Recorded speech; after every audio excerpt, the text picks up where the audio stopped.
بسم اللہ الرحمن الرحیم اللہم صلی علی محمد و آل محمد۔ بسم اللہ الرحمن الرحیم۔ ان الدین عند اللہ الاسلام ومن یبتغی غیر الاسلام دینا فلن یقبل منہ۔ پروردگار عالم اپنی پاک اور منزہ بے عیب و لا ریب کتاب میں اپنے بندوں کے لیے ارشاد فرما رہا ہے کہ بے شک میرے نزدیک، میں اللہ کے نزدیک جو پسندیدہ دین ہے وہ فقط اسلام ہے۔ دوسری آیہ مجیدہ میں ارشاد فرمایا، اور جو شخص اسلام کو چھوڑ کر کسی اور دین کی پیروی کرے گا تو ہم ہرگز اس سے اس دین کو قبول نہیں کریں گے۔ بس معلوم ہوا سب سے پہلے انسان کا جو پہلا وظیفہ ہے وہ اسلام شناسی ہے۔ انسان اپنے دین کو پہچانے، اپنے دین کی معرفت حاصل کرے۔ معرفت ویسے بھی اسلام میں پہلا علم کہلاتا ہے۔ اول العلم معرفت الجبار۔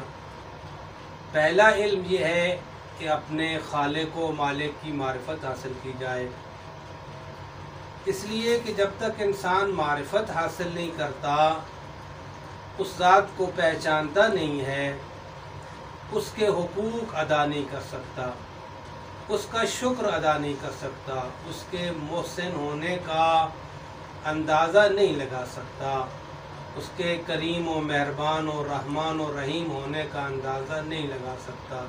لہٰذا ضروری ہے انسان اسلام شناسی کرے، اپنے دین اور اسلام کو پہچانے۔ دین کے جو بنیادی اراکین قرآن نے متعارف فرمائے ہیں، ان میں سے ایک غدیر ہے۔ غدیر کے لیے ارشاد فرمایا، یا ایھا الرسول بلغ ما انزل الیک من ربک وان لم تفعل فما بلغت رسالتہ۔ اگر آج آپ نے یہ اعلان نہ کیا تو گویا آپ نے اللہ کا کوئی پیغام لوگوں تک نہیں پہنچایا۔ بس اللہ کے پیغامات کا نام دین ہے۔ اللہ کے پیغامات یعنی دین اسلام۔ پروردگار عالم جو خالق دین ہے وہ فرما رہا ہے، اگر ولایت کا اعلان نہ کیا جائے تو گویا دین کا کوئی جز، کوئی رکن، کوئی حکم، اس کا کوئی فائدہ نہیں ہے۔ لہٰذا دین کے اساسی اور بنیادی اراکین کو سمجھنا انتہائی ضروری ہے۔ روایت نے جو بیان کیا، من مات ولم یعرف امام زمانہ مات میتۃ جاہلیہ، جو شخص اپنے وقت کے امام کی معرفت کے بغیر مر جاتا ہے، گویا وہ جاہلیت کی موت مرتا ہے۔ جاہلیت وہی کفر کی موت ہے، جاہلیت وہی بے دینی کی موت ہے۔ بس اپنے وقت کے امام کی معرفت بھی وہ بنیادی اصول ہے، وہ بنیادی رکن ہے جس کے بغیر دین اور اسلام کا کوئی تصور ہی نہیں ہے۔ بس ہمیں غدیر کو سمجھنا چاہیے اور فلسفہ امامت کو جاننا چاہیے، تاکہ ہم دین کی بنیادی اراکین، دین کی بنیاد اور اس کے اساس کو درک کر سکیں۔ امام کی جہاں تک بحث کی جاتی ہے، یہ ایام مخصوص ہیں معرفت امام کے لیے۔ ویسے تو انسان 24 گھنٹے پابند ہے اپنے وقت کے امام کی معرفت حاصل کرے، لیکن جو مخصوص مناسبتیں ہوتی ہیں جیسے یہ ایام ہیں۔ اب اگر ان ایام میں، ان مقدس ایام میں، ان انتہائی سعادت مند ایام میں، ان مخصوص ایام میں بھی خدا نخواستہ اگر ہم محروم رہ جاتے ہیں، اپنے مولا و آقا و امام کی معرفت سے، تو پھر شاید ہمارے پاس اس سے مناسب اور کوئی وقت نہیں ہو سکتا۔ ویسے بھی مومن اور ایمان کا جو تقاضا ہے، مومن کی جو محبت ہے، مومن کے جو جذبات ہیں، وہ ان دنوں اپنے مولا اور ائمہ معصومین علیہ السلام کے لیے خالص اور حساس ہو جاتے ہیں۔ بس دیکھیے وقت کے امام نے دین کے لیے کیا توشہ پیش کیا، کیا قربانیاں پیش کیں۔ امام نے کسی بھی چیز کو دین سے زیادہ عزیز نہیں رکھا اور حد کر دی۔ امام نے اپنے آپ کو بھی دین کے لیے پیش کیا اور کمال کر دیا۔ امام نے اپنی ناموس کو بھی دین کے لیے پیش کر دیا، اپنے بچوں کو، اپنی بہنوں کی ناموس کو، اپنا سارا کچھ۔ مظلوم کربلا نے اپنا تن، اپنا من، اپنا دھن، اپنی ساری دارائی، جو کچھ خدا نے امام حسین علیہ السلام کو عطا فرمایا تھا، امام حسین علیہ السلام نے وہ سارا کچھ اس خدا کے دین کے لیے فخر کے ساتھ اس کی بارگاہ میں پیش کر دیا۔ بس ہمارے لیے سب سے بڑا درس یہ ہے کہ ہم مولا سے یہ درس لیں، چونکہ مولا کی ذات سراپا دین ہے، مجسم اسلام ہے، اس لیے ہمیں بھی حسینی کردار ادا کرنا چاہیے، ہمیں بھی حسینی سنتوں کو اجاگر کرنا چاہیے، امام حسین علیہ السلام کے اس صراط مستقیم پہ، اس راستے پہ ہمیں بھی ثابت قدم رہنا چاہیے۔ اور ایمان کا کمال یہ ہے کہ انسان ویسے ہی قربانیوں کا جذبہ رکھتا ہو جیسے اس کو سکھایا گیا ہے۔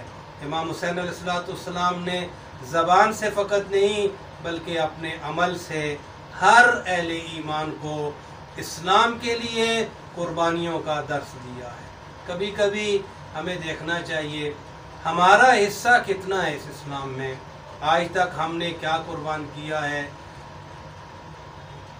ہم نے اسلام کے لیے کیا پیش کیا ہے، ہمارا کیا اسلام سے کتنا رشتہ ہے، امام حسین سے کتنا رشتہ ہے۔ حقیقت حال تو یہی ہے کہ ہمیں جو کچھ ملا ہے وہ امام حسین علیہ السلام کے صدقے میں ملا ہے۔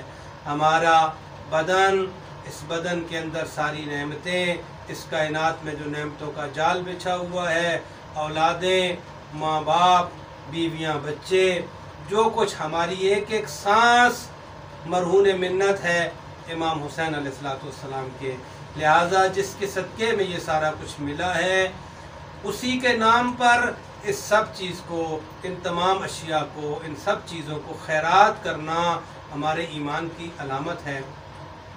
امام حسین علیہ السلام نے عرض کیا عملاً یہ ہمیں درس دیا ہے، فقط زبانی نہیں فرمایا بلکہ اپنا سارا کچھ اسلام کے لیے، دین کے لیے امام نے قربان فرما دیا۔ بس اس مولا کی معرفت انتہائی ضروری ہے، اس امام کی معرفت بہت ہی ضروری ہے۔ جب تک ہمیں امام حسین علیہ السلام کی معرفت نہیں ہوتی، امام کی معرفت کا نام ہی دین ہے، امام کی معرفت کا نام ہی اسلام ہے۔ ہم دیکھیں ہمارے باطن میں کتنی معرفت ہے، کتنا عشق ہے، کتنی محبت ہے، اسی کا نام اسلام ہے، اسی کا نام دین ہے، اسی کا نام شریعت ہے۔ امام حسین علیہ السلام اس دین کی بقا کے لیے، تاکہ یہ دین نسلوں تک بلکہ تا قیام قیامت باقی رہے، جب امام نے محسوس کیا، دین کے اوپر خطرہ محسوس کیا، تو مولا علیہ السلام نے اس دین کی بقا کے لیے اپنا سارا کچھ قربان کرنے کا عزم کیا۔ امام حسین علیہ السلام جب مدینہ سے چلتے ہیں تو مولا اپنے منشور کا، اپنے ہدف کا اور مقصد کا اعلان فرماتے ہیں۔ مولا فرماتے ہیں انما خرجت لطلب اصلاح امت جدی، میں کسی اور غرض و غایت کے لیے نہیں جا رہا، مجھے کوئی حکومت درکار نہیں ہے، میں کوئی فتنہ و فساد نہیں کرنا چاہتا، میں صرف اور صرف یہ چاہتا ہوں کہ میں اپنے نانا کے دین کی اصلاح کروں، میں امر بالمعروف کروں، میں نہی عن المنکر کا فریضہ انجام دوں۔ مولا علیہ السلام نے اپنے منشور کا اعلان فرمایا اور اسی لیے عرض کیا یہ ایام مخصوص ایام ہیں۔ امام حسین علیہ السلام ان دنوں میں اپنے نانا کی امت کی اصلاح چاہتے ہیں۔